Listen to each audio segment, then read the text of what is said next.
देखिए अब हम वन बाय वन ये समझने की कोशिश करेंगे कि किस तरह से एक संकुल की प्रकृति को या उसके चुंबकीय गुणों को सीएफटी के द्वारा निकाला जाता है। ठीक है, जैसे हमने चूज किया दो कॉम्प्लेक्सेस को, इसके लिए हमें क्या करना होगा, हमें म्यू एस को इसके निकालना है। ठीक है, यहां पर डिटेल में मैंने कह दिया कि हमारे पास में दो तरह के कॉम्प्लेक्स हैं। एक है हमारे पास इस तरह का D6FeCN6-4 और दूसरा कॉम्प्लेक्स है D6 का ही FeH2 का होल 6 प्लस 2।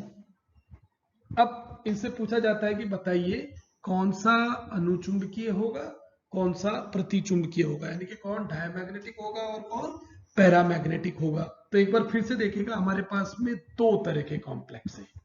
ठीक है, या एग्जाम में इनमें से कोई भी कॉम्प्लेक्स है, किसी भी तरह का कॉम्प्लेक्स आपको दे दिया जाता है, तो पहली चीज कॉम्प्लेक्स को हम यहां लिखेंगे। तो हम कहते हैं हमारे पास में कॉम्प्लेक्स क्या है, FeCN6-4। और दूसरा कॉम्प्लेक्स क्या है, सिर्फ लिगेंड को चेंज किया है, FeH2O का होल 6 प्लस 2। लेकिन सबसे अच्छी बात क्या है, ये क्या दे दिया, इसने दिया है D6 है, यानी कि दोनों D6 है। ठीक है, यहां पर सिर्फ चेंजेस है तो कहां है, यहां पर स्ट्रॉन्ग लिगेंड है और यहां पर वीक लिगेंड है।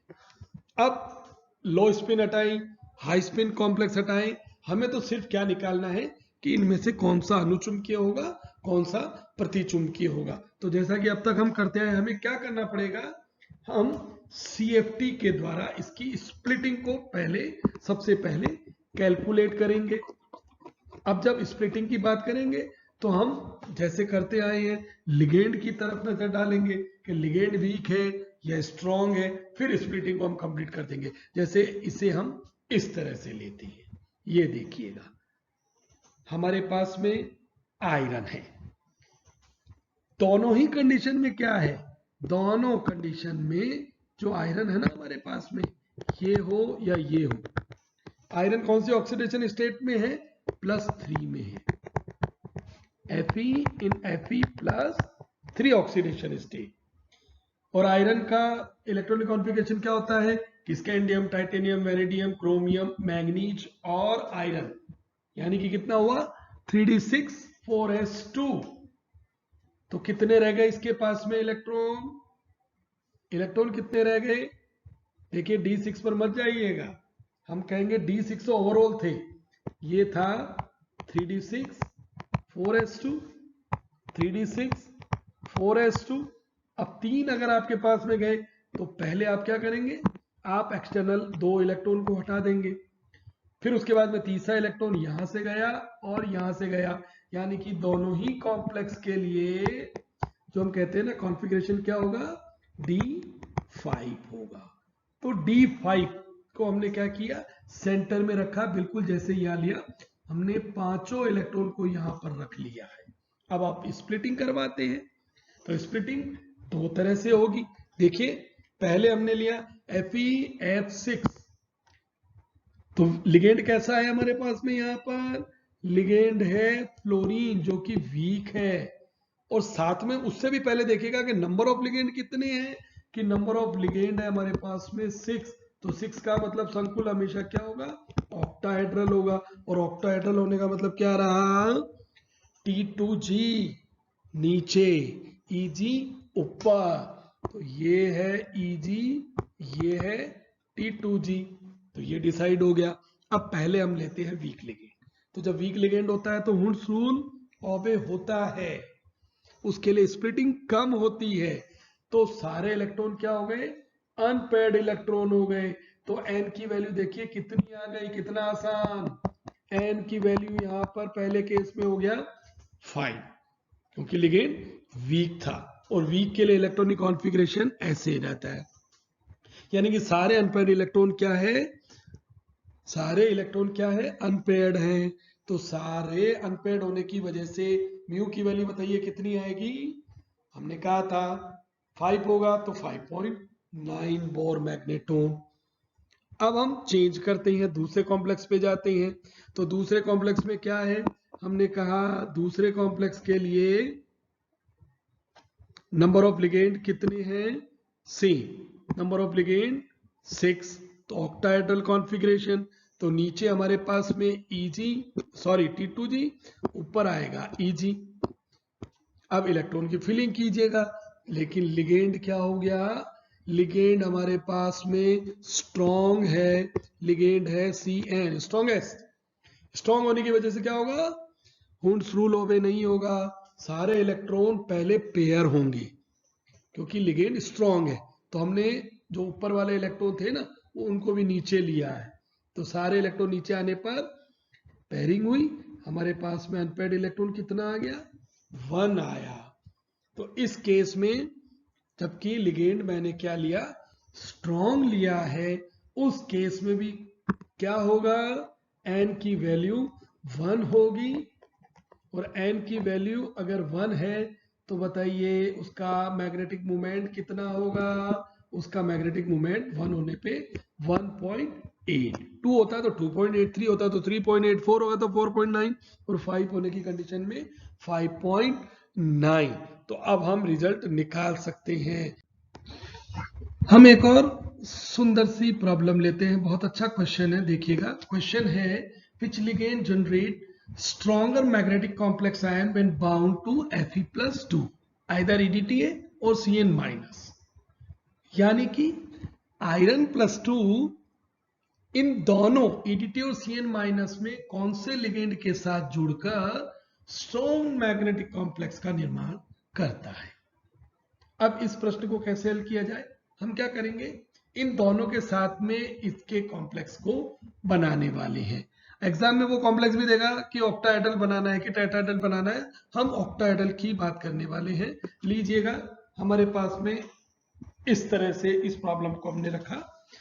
तो पहले केस के अंदर हम कहते हैं कुछ इस तरह से, थोड़ा सा ये है +2 होगा। फर्स्ट केस में क्या है, हमारे पास में ऑक्सीडेशन स्टेट कितनी आ गई, Fe+2, जबकि सेकंड केस में ऑक्सीडेशन स्टेट कितनी हो गई, Fe+3। अब डिफरेंस कहाँ है कि पहले केस के अंदर तो जो लिगेंड है ना वो है EDTA, इथाइलिन डाइअमीन टेट्राएसिटिक एसिड, EDTA। दूसरे केस के अंदर लिगेंड कैसा है, Cn, यानी कि एक लिगेंड तो क्या हो गया, वीक है, एक स्ट्रॉन्ग है। वीक कौन सा है, EDTA।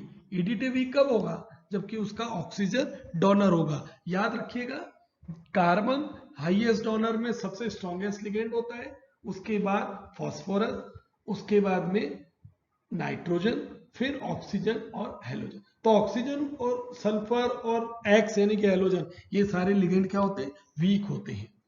तो पहले केस में ऑक्सीडेशन स्टेट +2 और लिगेंड है वीक, और दूसरे केस के अंदर ऑक्सीडेशन स्टेट हुई +3 और लिगेंड है स्ट्रॉन्ग। तो Fe+2 जब स्टेट है तो क्या हो गया, इस तरह का वीक लिगेंड की प्रेजेंस में स्प्लिटिंग हुआ, तो n की वैल्यू कितनी हो गई, 4। दूसरे केस में लिगेंड स्ट्रॉन्ग है, हम पहले बात कर चुके हैं। इस केस में n की वैल्यू कितनी आ गई, 1, क्योंकि लिगेंड क्या है, स्ट्रॉन्ग है। तो 4 है तो कहने की जरूरत नहीं होनी चाहिए। म्यू की वैल्यू कितनी हुई, म्यू हुआ 4.9, और यहां पर कितना हुआ 1.8। बोर मैग्नेटोन लगाना नहीं भूलना है। तो अब पहले केस और दूसरे केस में वो ये नहीं कह रहा है कि कौन अनुचुंबकीय प्रतिचुंबकीय, वो कहता है स्ट्रॉन्ग मैग्नेटिक कॉम्प्लेक्स वाला कौन सा होगा। तो बताइए कौन सा होगा, आंसर आपके सामने क्या रहेगा, आंसर हुआ ये। तो हम क्या कहेंगे, फर्स्ट लिगेंड जिसमें लिगेंड EDTA है, वीकर है, उसके लिए अनपेयर्ड इलेक्ट्रॉन की संख्या ज्यादा है, इसीलिए वो ज्यादा पैरामैग्नेटिक होगा कि डायमैग्नेटिक, पैरामैग्नेटिक होगा, यानी कि अनुचुंबकीय होगा। तो इस कॉम्प्लेक्स के लिए अनुचुंबकत्व की वैल्यू ज्यादा है साइनाइड वाले केस के लिए। ठीक है, इसी तरह के एक और एग्जांपल की अब हम बात करने वाले। तो थोड़ा सा रिवाइज करते हुए मैं आपको कुछ प्रॉब्लम्स देता हूं। प्रॉब्लम है calculate the magnetic movement and nature both for the following compound. पहला है हमारे पास में ये वाला, इन दोनों कंपाउंड के लिए मैग्नेटिक मूवमेंट को यानी कि म्यू को निकालना है और उसके बाद में नेचर को। अगर मैं नेचर देता तो भी आपको म्यू तो निकालना ही था। यहां पर मैं हिंट नहीं, मैं सिर्फ हिंट दूंगा आपको, सॉल्व आपको खुद को करना होगा। चलिए मैं चंद सेकंड देता हूं और थोड़ा से हिंट पहले दे देता हूं, फिर आपसे बात करूंगा। दोनों कोबाल्ट के हैं, 3d7 4s2 इलेक्ट्रॉनिक विन्यास हुआ करता है इसका, तो कोबाल्ट का होगा 3d7 4s2। ठीक है, ये चीजें आपको आनी चाहिए। इसके अलावा पहले हमारे पास में ये वाले पार्ट में हम कहेंगे लिगेंड स्ट्रांग होगा और यहां पर हम कहेंगे लिगेंड वीक होगा। ऑक्सीडेशन स्टेट आपको निकालनी है, बहुत आसान है। 6363 यानी कि कोबाल्ट कौन सी ऑक्सीडेशन स्टेट में आएगा, CO+3 में आने वाला है।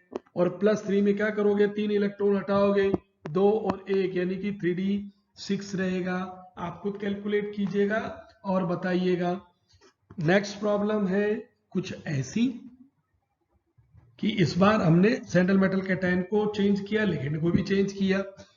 मेटल है आपके पास में क्रोमियम, क्रोमियम का इलेक्ट्रॉनिक विन्यास कितना होता है, 3d5 पता होना चाहिए, हाफ फील्ड 4s1।